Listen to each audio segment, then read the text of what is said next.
இந்த சேனல் ஓவியத்தின் மீதான எங்களுடைய சொந்த கருத்து புரிதலை அடிப்படையாக கொண்டது. ஓவியத்தை பற்றிய எங்களுடைய புரிதலையும் அனுபவத்தையும் இந்த சேனலின் மூலமாக உங்களுடன் பகிர்ந்து கொள்வதே எங்களுடைய நோக்கம். இந்த சேனலுக்கான உங்களுடைய பேராதரவுக்கு எங்களுடைய நன்றிகள்.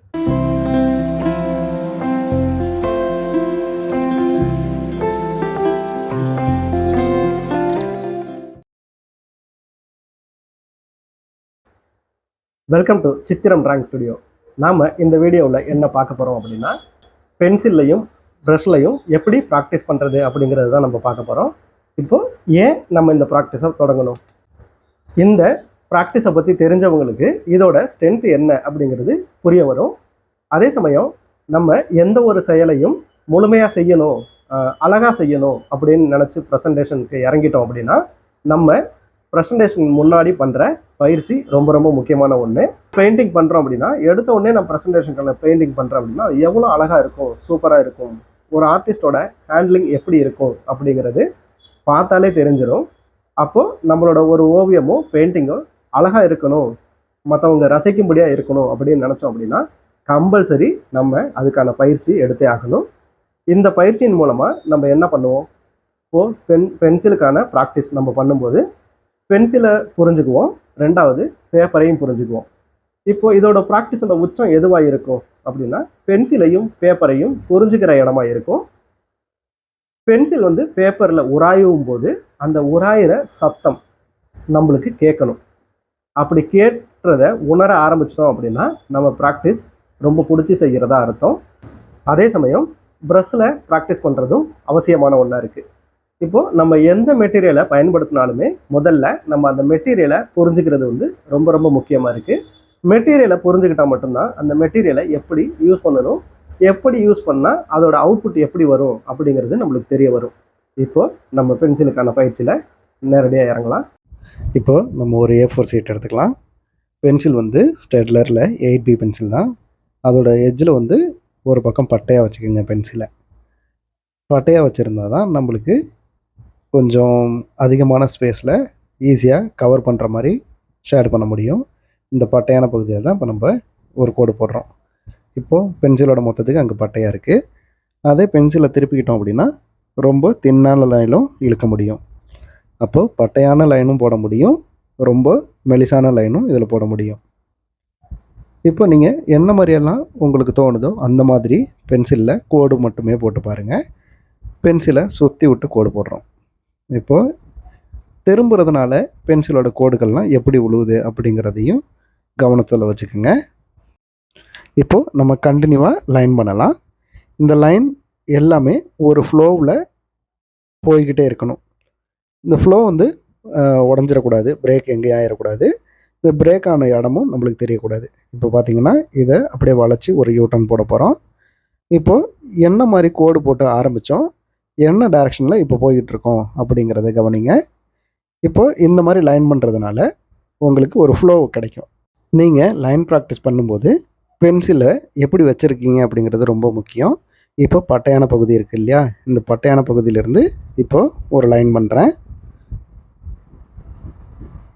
இதை மேல் சைடு கரைச்சி விடாமல் உள் பக்கம் கரைச்சி விட்றேன். இப்போது அந்த பக்கத்து நம்மளுக்கு ஷார்ப்பான எட்ஜஸ் கிடைக்கிது பாருங்கள். இப்போ அதே சமயம் இதே ஷார்ப்பை வச்சு கீழே உள்ள பகுதியில் அழுத்தி கோடு போடுறேன். இப்போ கீழே உள்ள பகுதியில் இந்த சைடு வரக்கூடாது, உள் சைடு நான் இப்போது ஷேட் பண்ணி மிக்ஸ் பண்ணி விட்றேன். இப்போ எனக்கு அவுட்லைன் ரொம்ப ஷார்ப்பாக கிடைக்கிது பாருங்கள். இப்போ இந்த பென்சிலோட பட்டையான பகுதியிலேருந்து லெஃப்ட் சைடு அழுத்தி நான் லைன் பண்ணியிருக்கேன். இப்போது லெஃப்ட் சைடில் நான் மெர்ஜ் பண்ணலை, ரைட் சைடுக்கு நான் மெர்ஜ் பண்ணுறேன். அப்போ எனக்கு லெஃப்ட் சைடில் உள்ள கார்னர் ரொம்ப ஷார்ப் லைனாகவே ரொம்ப கிளியராக கிடைக்கிதுங்கிறத கவனிங்க. அதே சமயம் இப்போது ரைட் சைடில் அழுத்தி ஒரு கோடு போடுறேன்.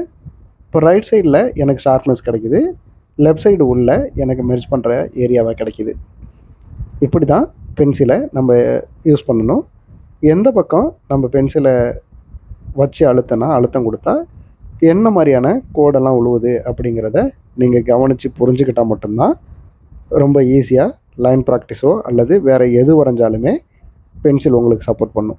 இப்போ இதே பென்சிலில் திக் அண்ட் தின்னாக லைன் பண்ணுறேன். இப்போ ஸ்டார்ட் பண்ணும்போது ரொம்ப திக்காக இருக்குது, முடியும் போது ரொம்ப தின்னாக இருக்குங்கிறத பாருங்கள். இப்போது ஒரே ஈவனாக லைன் பண்ணியிருக்கேன். இப்போது ரொம்ப மெலிசாக லைன் பண்ணியிருக்கேன். அப்போ 2 விதமான லைனும் இந்த ஒரு பென்சில்லேருந்து நம்மளுக்கு போட முடியுது. இப்போது இந்த லைன் ப்ராக்டிஸுங்கிறது நம்ம பென்சிலையும் பேப்பரையும் புரிஞ்சுக்கிறதுக்கான ஒரு வழி தான். இப்போது அதே போல் தொடர்ச்சியான லைன் நான் போட்டுக்கிட்டே வரேன். அதோட லைன் மட்டும் எப்படி ஃப்ளோ போகுதுங்கிறத பாருங்கள். நீங்கள் லைன் ப்ராக்டிஸ் எப்படி வேணாலும் பண்ணிக்கலாம். அப்போது எப்படி பண்ணுறோம் அப்படிங்கிறது நம்ம பென்சிலை புரிஞ்சுக்கிறோம் அப்படிங்கிறது தான் அர்த்தமாகும். இப்போது ஸ்ட்ரைட் லைன் போட்டு லைனை எப்படியெல்லாம் வளைச்சிக்கிட்டு வந்து கீழேயும் ஸ்ட்ரைட் லைனில் முடிக்கிறேன் அப்படிங்கிறத பாருங்கள். இது ஒரு ஃப்ளோவில் கண்டினியூ ஆகிறது உங்களுக்கு தெரியும். உங்களுக்கு என்ன மாதிரி லைன் போடுறதுக்கு வாட்டமாக இருக்கோ அந்த மாதிரியெல்லாம் லைன் போட்டு ப்ராக்டிஸ் பண்ணி பாருங்கள். இந்த ப்ராக்டிஸ் பண்ணுறது வந்து நம்ம லைன் போடுறதுங்கிறது முக்கியம் இல்லை. பென்சிலோட உராய்வு வந்து பேப்பரில் எப்படியெல்லாம் படுது, எப்படி அதோட கீறல்லாம் இருக்குது, என்ன டைரெக்ஷனில் நான் பென்சிலை யூஸ் பண்ணால் அது என்ன மாதிரியான கோடு எனக்கு கிடைக்கிது அப்படிங்கிறத புரிஞ்சுக்கிறதுக்கான ஒரு வழி தான் இந்த லைன் ப்ராக்டிஸ். இப்போது இங்கே லைன் பண்ணுறேன். இந்த லைன் வந்து நான் டார்க்கும் லைட்டும் யூஸ் பண்ணி போடுறேன். ஒரே லைன் தான், கண்டினியூ லைனு. அதில் இப்போ டார்க்கு லைட்டு மிக்ஸ் பண்ணி ஒரே தான். இப்போது டார்க் எங்கே ஆரம்பிக்குது, லைட்டு எங்கே ஆரம்பிக்குது அப்படிங்கிறதெல்லாம் தெரியாத அளவுக்கு ஒரே ஈவனாகவே டார்க்கு லைட்டு அப்படி லைன் போட்டுட்டு வரேன். இது எங்கே அப்படின்னா லைனில் வந்து வாலிமை காட்டுற பகுதியாக இருக்கும். இப்போ மேடுங்கிற பகுதியெல்லாம் லைட்டாக மாறிக்கும், பள்ளங்கிற பகுதி நம்மளுக்கு டார்க்காக கிடைக்கும். இப்போ இந்த மாதிரி ஒரு டைப்பாக நீங்களாக உங்கள் கற்பனைக்கு வர மாதிரி லைன் ப்ராக்டிஸ் பண்ணி வச்சுக்கலாம். அல்லது ஒரு இமேஜோ அல்லது ஆப்ஜெக்டோ வச்சுக்கிட்டு அதை பார்த்து அதில் இருக்கிற லைனை மட்டுமே நீங்கள் போட்டு பார்த்து ப்ராக்டிஸும் பண்ணிக்கலாம். இப்போது இந்த பொருளோட அவுட்லைன் மட்டும் நான் ஒரு லைன் மட்டும் போட்டிருக்கேன். இப்படி போடுறது வந்து நான் அந்த பொருளை அடையாளப்படுத்தணும் அப்படிங்கிறது என் நோக்கம் இல்லை. மாறாக அந்த பொருளில் எப்படி லைன் இருக்குது அப்படிங்கிறத கரெக்டாக நான் அப்ளை பண்ணுறேனா அப்படிங்கிற ஒரு செக் அவுட்டுக்காக தான் இப்படி ஒரு லைன் ப்ராக்டிஸ். நீங்கள் எப்படிப்பட்ட இமேஜும் எடுத்துக்கலாம் அல்லது எப்படிப்பட்ட ஆப்ஜெக்டும் எடுத்துக்கலாம்.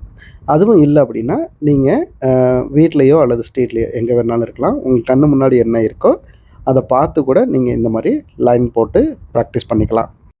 நம்ம எப்போவுமே என்ன தான் சூப்பராக படம் வரைஞ்சோம் அப்படின்னாலும் மற்றவங்க பாராட்டினாலும் அது எல்லாமே ப்ரெசன்டேஷனை சார்ந்தது தான்.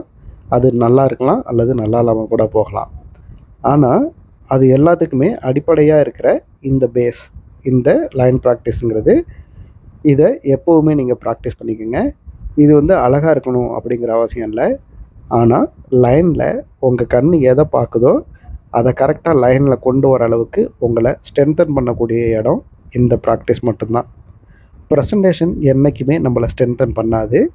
ஆனால் ப்ரெசன்டேஷனை ஸ்ட்ரென்தன் பண்ணுறதுக்கு ஒரே வழி, நம்ம ஃப்ரீயாக இருக்கும்போது இந்த மாதிரி ப்ராக்டிஸ் எல்லாம் செஞ்சு பார்த்தா மட்டும்தான் நம்ம எதை பார்த்தாலும் வரைகிற இடத்துக்கு நகர முடியும். இந்த மாதிரி நீங்கள் லைன் ப்ராக்டிஸ் பண்ணும்போது இதில் தவறு சரி அப்படிங்கிறதெல்லாம் எதுவுமே கிடையாது. நீங்கள் எவ்வளோக்கு எவ்வளவு ப்ராக்டிஸ் பண்ணுறீங்களோ அவ்வளோக்கு அவ்வளவு நம்ம வரைகிறதுல ஸ்ட்ராங்காக மாறுவோம். இந்த பயிற்சி ரொம்ப ரொம்ப முக்கியமான ஒன்று. அதே சமயம் இந்த பயிற்சியெல்லாம் செய்கிறது வந்து வேஸ்ட்டு அப்படின்னு நினைக்கிறவங்க அல்லது இது ஒரு பொருட்டாக இல்லை அப்படிங்கிறவங்க எந்த அளவுக்கு வரைவாங்க அப்படிங்கிறது எனக்கு தெரியலை. ஆனால் இந்த மாதிரி ப்ராக்டிஸ் பண்ணிட்டோம் அப்படின்னா நம்ம இப்படி ப்ராக்டிஸ் பண்ணுற எல்லாமே ப்ரெசன்டேஷனில் அப்ளை ஆகும்போது தான் நம்மளுக்கு புரிய வரும். அது வரைக்குமே நம்மளுக்கு இதெல்லாம் வேஸ்ட் அப்படிங்கிற மாதிரி தான் இருக்கும். இந்த மாதிரியே பயிற்சியை நான் செய்யலை அப்படின்னா ப்ரெசன்டேஷனில் திடீர்னு இந்த மாதிரி எனக்கு லைன் போடுற இடம் வருது அப்படின்னா நான் எப்படி அப்போது புதுசாக லைன் போட முடியும் அப்படிங்கிறத நீங்கள் யோசிச்சு பாருங்கள். ஏற்கனவே லைன்லாம் போட்டு பார்த்து பழகிருந்தோம் அப்படின்னா ப்ரெசன்டேஷன் பண்ணும்போது நம்ம போட்டு பார்த்த லைனுக்குள்ளே தான் அந்த பொருள் எப்படியா இருந்தாலும் வரப்போகுது. அப்போது அதுக்கான லைன் பண்ணுறது நம்மளுக்கு ரொம்ப ரொம்ப ஈஸியாக இருக்கும். இப்போ இதுவும் ஒரு ஃப்ளோவில் போகிற கண்டினியூட்டான லைன் தான். இதை எப்படி ஃப்ளோவாக நம்ம நகர்த்தி கொண்டு போகிறோம் அப்படிங்கிறத பாருங்கள். இப்போ இந்த மாதிரியான பயிற்சியெல்லாம் நம்ம எடுக்கும்போது தான் இப்போ இது வந்து நம்ம ஒரு போர்ட்ரேட்லேயோ அல்லது ஒரு லேண்ட்ஸ்கேப்லேயோ ப்ரெஸ்ஸில் யூஸ் பண்ணும்போது இதெல்லாம் புல்வெளிக்கான டீட்டெயிலாக மாறக்கூடும். போர்ட்ரேட் பண்ணுறோம் அப்படின்னா இதெல்லாம் ஹேருக்கான டீட்டெயிலாக கூட மாறும். அப்போதைக்கு அந்த இடத்துல நான் இந்த மாதிரி ஃப்ளோ லைன் இழுக்க தெரியல அப்படின்னா ப்ரெசன்டேஷனே வீணாக போயிடும். இப்படி நீங்கள் லைன் ப்ராக்டிஸை வந்து விருப்பப்பட்டு செய்ய ஆரம்பிச்சிங்க அப்படின்னா இதை நீங்கள் கண்டிப்பாக விடவே மாட்டீங்க. ஏன்னா இதுக்குள்ளே உங்களுக்கு விளையாட்டாகவும் மாறும், ரொம்ப ஜாலியாகவும் இருக்கும். இப்போது இந்த லைனை ஆரம்பத்தில் நான் 2 ஷேப்ஸ் மட்டும்தான் போட்டேன். அந்த ஷேப்ஸ்லேருந்தே கையே எடுக்காமல் கண்டினியூவாக லைன் இழுத்துக்கிட்டே வந்து இங்கே நிப்பாட்டியிருக்கேன். இப்போ இந்த மாதிரி வைக்கும்போது நம்மளுக்கு இது ஒரு ஃபன்னாக விளையாட்டாகவே மாறிடும். இப்போது நான் என்ன லைன் பண்ணுறேங்கிறத கவனிங்க. டார்க்லேருந்து லைட்டில் வந்து முடிகிற மாதிரியான லைனை ப்ராக்டிஸ் பண்ணிகிட்ருக்கேன். இப்போ இங்கே நம்ம வந்து டார்க் வைக்கிறோம். இந்த டார்க்லேருந்து நம்மளுக்கு எப்படி பேப்பர் ஒயிட்டில் வந்து முடிக்கிறோம் அப்படிங்கிறது இருக்குது. இது வந்து லைட் அண்ட் ஷேடை பொறுத்தது. லைட் அண்ட் ஷேடு பண்ணுறதுக்கும் நீங்கள் இந்த மாதிரி ப்ராக்டிஸ் கம்பல்சரி பண்ணுங்கள். அதோட ரிசல்ட் வந்து உங்களுக்கு எக்ஸ்பீரியன்ஸ்லேயே தெரிய வரும். இப்போ இந்த மாதிரி டார்க் லைட்டில் வந்து முடிகிறத நம்ம லைனில் ஃபாலோ பண்ணி பார்க்கலாம். இங்கே டார்க்கு, இந்த டார்க்லேருந்து இங்கே லைட்டில் வந்து இந்த லைனை முடிக்கிறேன். அதே சமயம் மேலே வந்து திக்காகவும் லைன் பண்ணுறேன், கீழே வந்து ரொம்ப மெலிசாகவும் வந்து முடிக்கிறேன். இப்போது டார்க்கும் வைக்கிறேன், லைட்டும் வைக்கிறேன், திக்காகவும் பண்ணுறேன், தின்னாகவும் பண்ணுறேன். இது எல்லாமே ஒரே அட்டம்ப்டில் தான் இருக்குது. இப்போ லைட்லேருந்து டார்க்குக்கும் லைன் பண்ணி பார்க்குறேன், மெலிசா உள்ளதுலேருந்தும் திக்காக உள்ளதுக்கும் லைன் பண்ணி பார்க்குறேன். இப்போது இது வரைக்கும் ஒரு பென்சில்லேருந்து எப்படி நம்ம ப்ராக்டிஸ் பண்ணுறது அப்படிங்கிறத பார்த்தோம். இப்போது நான் பண்ணி காமிச்ச மாதிரி தான் பண்ணணும் அப்படிங்கிற அவசியம் இல்லை. உங்களுக்கு என்ன தோணுதோ, எப்படியெல்லாம் செய்ய தோணுதோ அப்படியெல்லாம் நீங்கள் செய்யலாம். இதுக்கு எந்த வரைமுறையும் கிடையாது. எண்டு பாயிண்ட் நீங்கள் எப்படி பென்சிலை கரைக்கிறீங்க, அதாவது வரைஞ்சி எப்படியெல்லாம் பென்சிலை ப்ராக்டிஸ் பண்ணி எத்தனை பென்சிலை கரைக்கிறீங்க அப்படிங்கிறது தான் முக்கியம். இப்போது நம்ம ப்ரஷ்ஷுக்கான பயிற்சியில் பார்க்கலாம். இப்போது நம்ம ப்ரஷ்லேருந்து பயிற்சி எப்படி செய்கிறதுன்னு பார்க்கலாம். ஃபஸ்ட்டு நம்ம இந்த மாதிரி ப்ரஷ் எடுத்துக்கிறேன். இந்த ப்ரஷ் வந்து கலர் எடுக்கும்போதே பாருங்கள், பேலட்லேருந்து அந்த ஷார்ப் எட்ஜஸை ஷார்ப்பாக இருக்கிற மாதிரியே பேலட்லேருந்தே நான் எடுத்துக்கிறேன். கலரு எடுத்து வச்சுக்கிட்டு இந்த மொத்தமான ப்ரஷ் தான், ஆனால் அதோட ஷார்ப் எட்ஜிலேருந்து நான் லைன் பண்ணுற மாதிரி லைன் பண்ணுறேன். அந்த ஷார்ப் எட்ஜ் மட்டுமே பேப்பரில் உரசணும், அப்போ தான் எனக்கு ஷார்ப்பான லைன் கிடைக்கும். இது பென்சிலில் எப்படி நான் ப்ராக்டிஸ் பண்ணணும் அதே மாதிரி தான் ப்ரஷ்ஷுக்கான பயிற்சியும் நம்ம எடுக்கிறோம். இப்போது நீங்கள் பேலட்லேருந்து கலரை எடுக்கும்போதே ப்ரஷ் வந்து எட்ஜ் வந்து ஷார்ப்பாக இருக்கணுமா அல்லது பட்டையாக இருக்கணுமா அப்படிங்கிறதெல்லாம் முடிவு பண்ணிடுவீங்க. ஏன்னா என்ன வரைய போகிறீங்க அப்படிங்கிறத பொறுத்து நீங்கள் அந்த முடிவுக்கு வந்துடலாம். வந்ததுக்கப்புறமா எனக்கு மெலிசா சின்ன லைன் தான் வேணும் அப்படின்னா ப்ரஷ்ஷோட எட்ஜஸை ரொம்ப ஷார்ப்பாக வர மாதிரி வச்சுக்கோங்க. இப்போ இந்த ப்ரஷ்லேருந்து நான் ரொம்ப மெலிசான லைனும் பண்ண முடியுது. அதே சமயம் இந்த ப்ரஷ்ஷுக்கான ஹேர் மொத்தம் எவ்வளோ இருக்கோ அவ்வளோ மொத்தத்துக்கும் பட்டையாகவும் என்னால் லைன் பண்ண முடியுது. இப்போது நம்ம பென்சிலில் எப்படி கோடு கோடாக போட்டோமோ அதே போல் இங்கே ப்ரஷ்ஷில் வந்து எல்லாமே ஸ்ட்ரோக்காக தான் நம்ம அப்ளை பண்ணுறோம். ப்ரஷ் ஸ்ட்ரோக்குங்கிறது நம்மளுக்கு தெரிகிற மாதிரி தான் அப்ளை பண்ணுறோம். இப்போது பேலட்லேயே நீங்கள் கலரை போதுமான கலர் கலந்து வச்சுக்கிட்டு என்ன அப்ளை பண்ண போகிறோம் அப்படிங்கிறது உங்களுக்கு முடிவு பண்ணிடுவீங்க. அதுக்கேற்ற மாதிரி ப்ரஷ்ஷில் வந்து நம்ம கலரை லோட் பண்ணிக்குவோம். இப்போது லீஃப் ஸ்ட்ரெச்சர் நான் வரைகிறேன் அப்படின்னா ப்ரஷ்ஷை எப்படி ஹேண்டில் பண்ணுறேன் அப்படிங்கிறத பாருங்கள். பேலட்லேருந்து ஷார்ப் எட்ஜிலேருந்து எடுத்துக்கிட்டேன், இந்த காம்பு பகுதி ஷார்ப் எட்ஜை வச்சு காம்பு பகுதி வரைஞ்சிட்டேன். இப்போது லீஃப் வேணும், ஆனால் லீஃப் வந்து பட்டையாக இருக்குங்கிறதுக்காண்டி பட்டையாக இழுத்து ப்ரஷ்ஷை சுற்றி விட்டு எடுக்கிறேன். அப்போ தான் கீழே பட்டையான அகலமான இலையும் கிடைக்கிது, ஷார்ப்பான எட்ஜும் கிடைக்கிது அந்த லீஃப்லேருந்து. இப்போ இதோட தண்டு பகுதிக்கு அந்த ப்ரஷ்ஷோட எட்ஜ் பகுதியிலேருந்தே நான் லைன் பண்ணிக்கிறேன் பாருங்கள். இப்போ கேப்பு விட்டும் பண்ணியிருக்கேன். இது எல்லாமே நம்ம பார்க்குறதுக்கு அழகாகவே இருக்கும். இப்போ இந்த மாதிரியான நம்ம ப்ரஷ் ஸ்ட்ரோக்கும் நம்ம அப்ளை பண்ணி பார்த்துக்கிட்டே இருந்தால் மட்டும்தான் நம்மளுக்கு ப்ரஷ்ஷுக்கான ஹேண்ட்லிங்கும் ஈஸியாக பயன்படுத்த முடியும். இந்த மாதிரி ப்ரஷ்ஷுக்கான பயிற்சியும் நீங்கள் எடுத்து பாருங்கள். இதுவும் உங்களுக்கு விளையாட்டாகவே மாறும். அதே சமயம் பென்சிலை விடவும் இது ரொம்ப ஜாலியாகவே இருக்கும். இப்போ இந்த மாதிரி இந்த ப்ரஷ்ஷை வச்சு நம்ம ஸ்ட்ரோக் போட்டு பார்த்தோம். அது அடுத்தது நம்மளுக்கு ஒரு பட்டையான ஃப்ளாட் ப்ரஷ் எடுத்துக்கலாம். இந்த ஃப்ளாட் ப்ரஷ்ஷில் இப்போ பேலட்டில் நான் கலர் மிக்ஸ் பண்ணும்போது இந்த பார்க்குறேன்னு இப்போவே நம்மளுக்கு தெரியும் வாட்டர் கலரோட திக்னஸ் என்ன, கலர் எவ்வளோ இருக்குது, தண்ணி எவ்வளோ இருக்குங்கிறது பேலட்டில் இந்த மாதிரி தேய்க்கும் போதே நம்மளுக்கு தெரிஞ்சிடணும். அந்தளவுக்கு நம்ம எக்ஸ்பீரியன்ஸ் ஆகிடணும். இப்போது இந்த பட்டையான ப்ரஷ் தான், ஃப்ளாட் ப்ரஷ்ஷில் தான் இப்போ நான் புல் செடியெல்லாம் இருக்கிற மாதிரி ஒரு எஃபெக்ட்டுக்கு வரைஞ்சிக்கிட்டு இருக்கேன். இப்போது ஃப்ளாட்டாக இருந்தாலுமே இதில் எவ்வளோ மெலிச லைனும் யூஸ் பண்ணுறேன் அப்படிங்கிறத பாருங்கள். இந்த மாதிரி நம்ம ப்ரஷ்லையும் ப்ராக்டிஸ் பண்ணி வச்சுக்கிட்டோம் அப்படின்னா நம்மளுக்கு வாட்டர் கலர் வரைகிறதுக்கோ அல்லது மற்ற கலரில் கேன்வாஸ் பெயிண்டிங் பண்ணுறதுக்கோ ப்ரஷ்ஷஸை ஹேண்டில் பண்ணுறது நம்மளுக்கு ரொம்ப ஈஸியாக இருக்கும். இப்போது அதுக்கு கீழேயே புல்வெளிக்கான அந்த டெக்ஸ்சரோடையே கொடுத்து அந்த கேப்பெல்லாம் எப்படி கரெக்டாக கட் பண்ணி விட்றேன் அப்படிங்கிறதையும் பாருங்கள். இது எல்லாமே ஃப்ளாட் ப்ரஷ்னால தான் பண்ணுறேன். ப்ரஷ்ஷோட ஸ்ட்ரோக்கெல்லாம் சாய்வலாகவும் நேராகவும் எங்கெங்கெல்லாம் எப்படி வைக்கிறேன் அப்படிங்கிறத பாருங்கள். இப்போ கீழ் சைடு வைக்கும்போது கீழேயும் அதோட புல்லோட நுனி எட்ஜெல்லாம் இருக்குது அப்படிங்கிற ஃபீலில் இப்போ நான் ஸ்ட்ரோக் வைக்கிறேன். இங்கே பாருங்கள், அந்த புல்லோட எட்ஜஸ்லாம் இருக்கிற ஃபீல் நம்மளுக்கு கிடைக்கிது. இப்போது பேலட்டில் எப்படி கலர் மிக்ஸ் பண்ணி எடுக்கிறோம் அப்படிங்கிறதையும் பாருங்கள். இப்போ இந்த மாதிரி ஸ்ட்ரைட்டாக எப்படி லைன் கண்டினியூ பண்ணமோ அதே போல் இந்த ஃப்ளாட்டன் ப்ரெஷ்லையும் நான் அதை லைனை கண்டினியூ பண்ணி ஃபாலோ பண்ணுறேன். இப்போ இதுலேயும் எப்படி எனக்கு லைன் விடுவது அப்படிங்கிறது பாருங்கள். ஏற்கனவே போட்டதில் ரவுண்ட் ப்ரஷில் தான் இந்த மாதிரி போட்டோம். அதனால் அந்த லைனுக்கான 2 பக்கம் உள்ள எட்ஜையும் பாருங்கள். இந்த ஃப்ளாட்டன் ப்ரஷ்லையும் நம்ம 2 பக்கமும் போடுறதுக்கான லைனுக்கான எட்ஜையும் பாருங்கள். இந்த ஃப்ளாட்டன் ப்ரஷில் போடுறது நம்மளுக்கு எட்ஜு ரொம்ப ஷார்ப்பாகவே கிடைக்கிது அப்படிங்கிறதையும் நீங்கள் கவனிக்கலாம். இப்போ இந்த அளவுக்கு நாம் இந்த ப்ரஷில் பட்டையான லைன் இழுக்க முடியுது. அதே சமயம் எவ்வளோ மெலிசாக லைன் இழுக்க முடியும் அப்படிங்கிறதையும் பாருங்கள். இது எல்லாமே ஒரே ப்ரஷில் நம்மளுக்கு சாத்தியம்தான், பயிற்சி செஞ்சுருந்தால் மட்டுமே.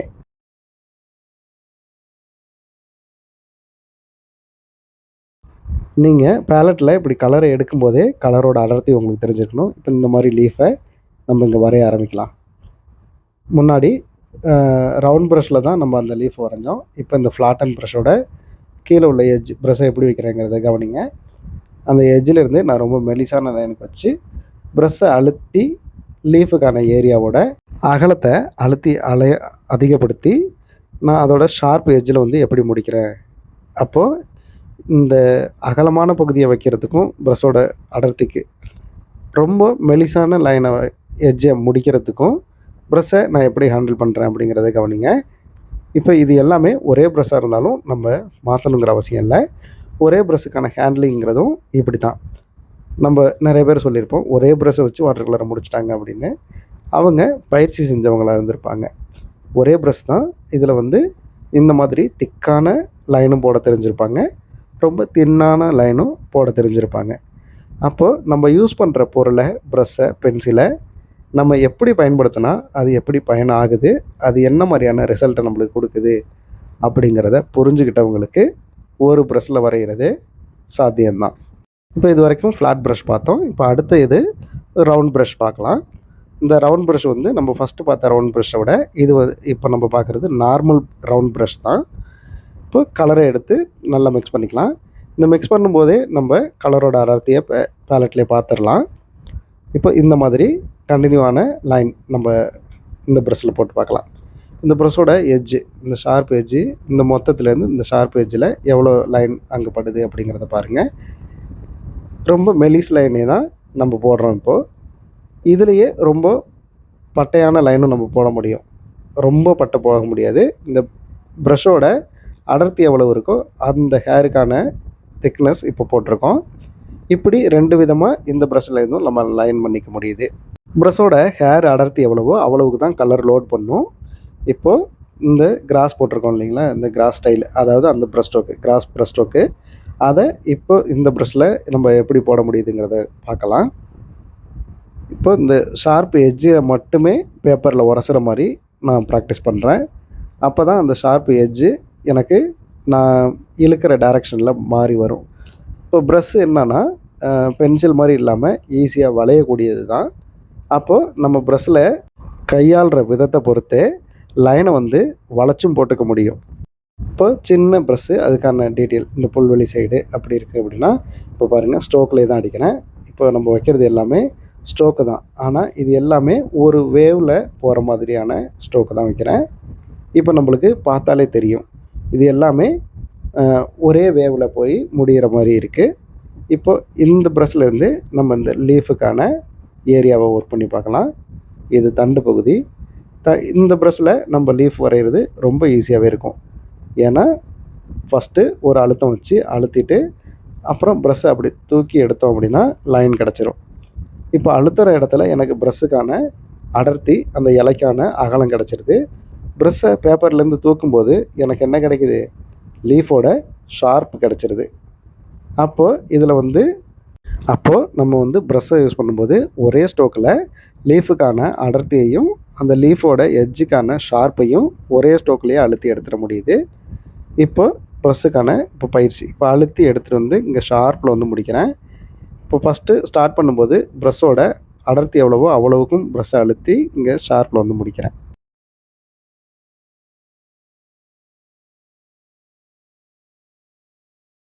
இப்போ நம்ம வேறு ப்ரஷ் எடுத்துக்கலாம். இது வந்து ஐமா ப்ரஷ்ஷு. இப்போ இதோட ஹேர் பாருங்கள், ரொம்ப பிரித்து விட்டோம்னா ரொம்ப அகலமாகவே கிடைக்கும்.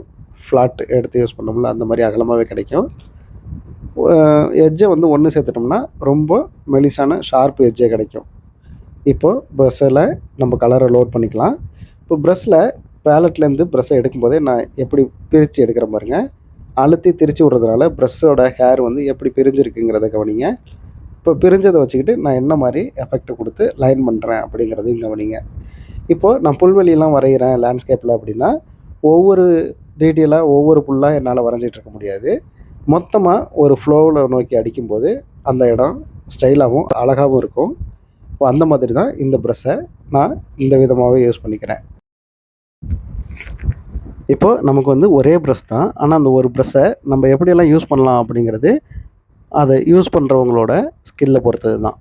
இப்போது இந்த ப்ரஷ்ஷை எப்படி பிரித்து எடுத்தோமோ அதே போல் இப்போ ஒன்று சேர்த்து இந்த பாருங்கள் எட்ஜில் கலரை லோட் பண்ணிக்கிட்டு பேலட்லேயே ப்ரஷ்ஷை வந்து ஷார்ப்பாக்கிட்டேன். ப்ரஷ்ஷோட எட்ஜ் வந்து இப்படி பண்ணோம்னா நம்மளுக்கு பிரிஞ்சு போயிடும். ஆனால் இப்படி பிரிஞ்சு போகிறத எனக்கு இப்படி பிரிய வேண்டாம், எனக்கு வந்து இப்போது ஷார்ப் லைன் தான் தேவை அப்படின்னா ப்ரஷ்ஷில் கலரை லோட் பண்ணிவிட்டு பேலட்லேயே நான் எப்படி ஷார்ப் எடுக்கிறேன் அப்படிங்கிறத கவனிங்க. இப்போது இந்த ஷார்ப்லேருந்து நான் லைனை யூஸ் பண்ணுறேன். இப்போது இந்த ப்ரஷ்லேருந்து நம்ம இந்த புல்லுக்கான கண்டினியூ லைன் புல் சேஃபுக்கு அதை எப்படி நம்ம ஸ்டோக்லேயே நம்ம காட்டுறோம் அப்படிங்கிற மாதிரி இப்போ ஸ்டோக்லேயே நம்ம அடிக்கலாம். இப்போ இதில் ஒரு ஃப்ளோ உங்களுக்கு தெரியுதா? இந்த ஃப்ளோ தான் நம்ம பயிற்சி பண்ணி பார்த்துக்கணும் அப்படின்னு சொல்கிறது. நம்ம பென்சிலில் எப்படியெல்லாம் பண்ணோமோ அதே மாதிரி தான் இந்த ப்ரஷ்லேயும் பண்ணுறோம். இப்போ இங்கே ப்ரஷ்ஷை அழுத்தி இங்கே வந்து இதோட ஷார்ப் ஏஜில் வந்து முடிக்கிறேன். இப்போ ஒரே ப்ரஷ் தான் எனக்கு திக்காகவும் கிடைக்குது, ரொம்ப தின்னாகவும் கிடைக்குது. இப்போது இந்த அளவுக்கு இந்த ப்ரஷ்ஷோட அகலம் எனக்கு லைனாகவே கிடைக்கும். இப்போது இதோட ஷார்ப் ஏஜ்லேருந்து எப்படி லைன் போடலாம் அப்படிங்கிறத பார்க்கலாம். கலரை நம்ம ப்ரஷ்ஷில் லோட் பண்ணிக்கலாம். லோட் பண்ணிவிட்டு இந்த ஷார்ப் எட்ஜை மட்டும் பேப்பரில் உரசுற மாதிரி நம்ம ஸ்டோக் வைக்கலாம். ஸ்டோக் என்னும்போது ஒரே மாதிரி வைக்க வேண்டாம், கொஞ்சம் கண்ணா பின்னான்னு, ஆனால் ஃப்ளோ செட் ஆகிற மாதிரி வச்சுக்கிட்டால் போதும். இப்போ இந்த லீஃபை இந்த ப்ரஷ்லேருந்து நம்ம போட்டு பார்க்கலாம். ப்ரஷ்ஷில் ஃபுல்லாகவே கலர் லோட் பண்ணிக்கலாம். இந்த ப்ரஷ்ஷை பொறுத்தளவு நம்மளுக்கு கலர் வந்து அதிகமாகவே லோட் ஆகும். இப்போ ப்ரஷ்ஷோட நுனியை இப்படி வச்சு அழுத்தி இப்படி பின்னாடி தூக்கிட்டோம் அப்படின்னா அழுத்துகிற இடம் நம்மளுக்கு பட்டையாக விழுந்துடும், தூக்குற இடம் நம்மளுக்கு ஷார்ப் ஆகிடும். ஒரு லீஃபை இப்படி தான் இந்த ப்ரஷ்ஷில் ரொம்ப சிம்பிளாகவும் ஈஸியாகவும் போட முடியுது. இந்த மாதிரி பயிற்சியை நம்ம எப்போவுமே ப்ரஷ்லையும் நம்ம ஹேண்டில் பண்ணிக்கிட்டு இருந்தோம் அப்படின்னா ப்ரஷ்ஷை நம்ம என்ன டைரெக்ஷனில் யூஸ் பண்ணலாம் அப்படிங்கிற ஐடியா நம்மளுக்கு கிடச்சிரும். இப்போது ஒரே ஸ்டோக்கு தான், அதை எப்படி ஃப்ளோவாக வளைச்சி லைன் பண்ணுறேன் அப்படிங்கிறத கவனிங்க. இப்போது இந்த மாதிரி யூஸ் பண்ணுறோம் அப்படின்னா ப்ரஷ்ஷை நம்ம எப்படி ஹேண்டில் பண்ணணும் அப்படிங்கிற இடம் நம்மளுக்கு ஈஸியாகவே தெரிய வந்துடும். நமக்கு இப்போ வந்து வரைஞ்சே ஆகணும்னு தோணும், ஆனால் என்ன படம் வரையணும் அப்படிங்கிறது தெரியாது. அந்த மாதிரி நேரத்தில் நம்ம என்ன பண்ணிக்கலாம் அப்படின்னா இந்த மாதிரி ப்ரஷ்ஷோட ஸ்டோக்கை போட்டு பார்த்து பயிற்சி எடுத்து வச்சுக்கலாம். இப்போது ப்ரஷ்ஷில் எப்படியெல்லாம் ஹேண்டில் பண்ணுறது அப்படிங்கிறதெல்லாம் இப்போ நம்ம பார்த்தோம். இப்போது நம்ம செஞ்ச மாதிரியும் நீங்கள் பண்ணணுங்கிறது இல்லை, நீங்கள் உங்களுக்கு விருப்பம் போல் எப்படி வேணாலும் பண்ணலாம். நேச்சரில் உட்காந்து ஒரு செடி கொடி எதை வேணாலும் நீங்கள் வரைஞ்சி ப்ராக்டிஸ் பண்ணிக்கலாம். இது எல்லாமே ப்ரெசன்டேஷன் கிடையாது. ப்ராக்டிஸ் எப்போயுமே அழகாக இருக்கணுங்கிற அவசியமும் கிடையாது. நம்ம எப்போதுமே ப்ரெசன்டேஷன் பண்ணும்போது தான் அழகாக பண்ணணும்னு நினைக்கணும். ப்ராக்டிஸ் எப்போயுமே அழகாக இருக்கணுங்கிற அவசியம் இல்லை, புரிஞ்சுக்கிறதுக்கு செஞ்சால் போதுமானது. மீண்டும் நம்ம அடுத்த காணொளியில் சந்திக்கலாம். நன்றி.